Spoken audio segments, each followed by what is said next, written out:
ہمدردی اور غمخواری کا حکم ہے۔ مکہ مکرمہ میں ایک مرتبہ قحط آیا، یہی مکہ والے تھے جنہوں نے آپ صلی اللہ علیہ وسلم کو، صحابہ رضی اللہ عنہم کو مکہ سے نکلنے پر مجبور کیا۔ یہی مکہ والے تھے جو آپ صلی اللہ علیہ وسلم اور صحابہ رضی اللہ عنہم کو تکلیفیں دیتے تھے۔ یہی مکہ والے تھے جنہوں نے آپ صلی اللہ علیہ وسلم اور ایمان والوں کو پہاڑوں کی ایک گھاٹی میں 3 سال تک نظر بند اور محصور کر دیا تھا۔ وہاں مسلمان بھوکے رہتے تھے، پیاسے رہتے تھے، بچے بھوکے، عورتیں بڑے سب بھوکے۔ ایسے حالات گزرے ایمان والوں پر، لیکن رسول اللہ صلی اللہ علیہ وسلم جب مدینہ منورہ تشریف لائے تو مکہ والوں پر سخت قحط آیا، قحط سالی، بارش نہیں ہو رہی۔ تو مکہ والوں نے حضور صلی اللہ علیہ وسلم کے پاس پیغام بھیجا کہ آپ تو صلہ رحمی کا حکم دیتے ہیں، آپ تو صلہ رحمی کا، ہمدردی کا، اخلاق کا درس دیتے ہیں، آپ ہمارے لیے دعا کریں کہ اللہ بارش دے۔ امام بخاری رحمۃ اللہ علیہ نے اس پر مکمل عنوان قائم کیا ہے کہ اگر مشرکین آ کر بھی حضور صلی اللہ علیہ وسلم سے سوال کرتے ہیں کہ آپ اللہ تعالیٰ سے ہمارے لیے بارش کی دعا کریں، تو آپ صلی اللہ علیہ وسلم نے ان کے لیے بارش کی دعا بھی کی ہے تاکہ ان قحط سالی ختم ہو جائے، بارش آ جائے۔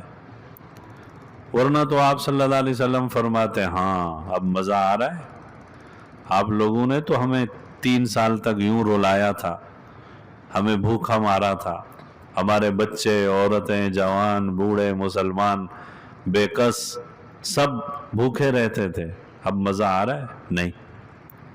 انہوں نے آ کر درخواست کی، آپ صلی اللہ علیہ وسلم نے دعا کے لیے ہاتھ اٹھائے، بلکہ آپ صلی اللہ علیہ وسلم نے 500 اشرفیاں سونے کے سکے مکہ والوں کی طرف بھیجے کہ یہ جو یہاں کے بے کس اور غریب اور مجبور محتاج لوگ ہیں ان میں تقسیم کر دیں۔ یہ بھی سیرت کی کتابوں میں لکھا ہے کہ مکہ میں ابو سفیان جو بڑے سردار تھے، ان کا بہت بڑا سرمایہ جو چمڑے کی شکل میں ہوتا تھا، یہ یمن وغیرہ سے چمڑا خرید کے لاتے تھے اور مکہ میں لاتے تھے، مکہ سے پھر یہ چمڑا لے کر شام میں بیچتے تھے۔ تو کسی وجہ سے یہ چمڑا اس طرف نہیں جا سکا، قحط سالی آ گئی، تو آپ صلی اللہ علیہ وسلم نے مدینہ منورہ سے عجوہ کھجوریں بھیجی کہ یہ کھجوریں رکھ لو اور چمڑا ہمیں بیچ دو۔ یہ صرف اس لیے کہ ان کا چمڑا پڑا پڑا خراب ہو جائے گا، چلو کھجوریں ہم بھیج دیتے ہیں، ان کا چمڑا بھی بک جائے گا اور ان کے لیے کچھ نہ کچھ کھانے کو بھی مل جائے گا۔ ایسی ہمدردی اور ایسی آپ صلی اللہ علیہ وسلم نے ان کے ساتھ غمخواری فرمائی۔ صحیح بخاری میں ہے کہ یمامہ علاقے کے ایک سردار، ان کا نام تھا ثمامہ بن اثال رضی اللہ عنہ، یہ گرفتار ہوئے، مدینہ منورہ میں آئے، آپ صلی اللہ علیہ وسلم کے حسن اخلاق سے متاثر ہوئے اور انہوں نے اسلام قبول کیا، صحابی ہیں۔ یہ یمامہ کے رہنے والے تھے اور مکہ والوں کا اناج اور غلہ اس کی ایک بڑی مقدار یمامہ سے آتی تھی۔ تو جب یہ مسلمان ہو گئے تو انہوں نے مکہ والوں کی طرف پیغام بھیجا کہ اب میں دیکھتا ہوں میرے علاقے سے تمہاری طرف اناج اور غلے کا ایک دانہ نہیں آئے گا، ایک دانہ نہیں آئے گا۔ اب جب مکہ والوں کو یہ بات پہنچی وہ تو ہم بھوکے مر جائیں گے، اناج غلہ کچھ بھی نہیں ہوگا۔ انہوں نے پھر حضور صلی اللہ علیہ وسلم کی طرف پیغام بھیجا کہ یہ آپ کا صحابی ہے، آپ کا نام لینے والا ہے، ہمارا غلہ اور ہمارا اناج بند کر رہا ہے۔ حضور صلی اللہ علیہ وسلم کی سفارش سے آپ صلی اللہ علیہ وسلم نے سفارش فرمائی، پیغام بھیجا، ارے ثمامہ ان کا غلہ بند نہیں کرو۔ یہ ہے کہ آپ صلی اللہ علیہ وسلم نے کفار کے ساتھ بھی کس طرح ہمدردی کا مظاہرہ فرمایا۔ بلکہ قرآن کریم میں حکم ہے کہ اگر آپ کے ماں باپ کافر اور مشرک ہیں تو کفر اور شرک کے سلسلے میں تو ان کی بات نہ مانو کہ وہ کہیں تم بھی اسلام چھوڑ دو، کافر مشرک ہو جاؤ، فلا تطعہما، ان کی بات نہ مانو، لیکن وصاحبہما، ان کے ساتھ دنیاوی لین دین کے سلسلے میں اچھا برتاؤ کرو، ان کو اچھا کھانا کھلاؤ، ان کو کھانا پینا، اناج غلہ، یہ سب چیزیں، یہ سب ضرورتیں ان کی پوری کرو۔ سیدہ اسماء رضی اللہ عنہا کی ایک والدہ، وہ اس وقت مشرکہ تھی، وہ آئیں اور اپنی بیٹی کے پاس کہ آپ میری کچھ مالی مدد کریں، تو سیدہ اسماء رضی اللہ عنہا نے حضور صلی اللہ علیہ وسلم سے پوچھا کہ میری ماں مشرکہ ہے، مومنہ نہیں ہے، وہ مجھ سے کچھ امداد مانگ رہی ہے تو میں کیا کروں؟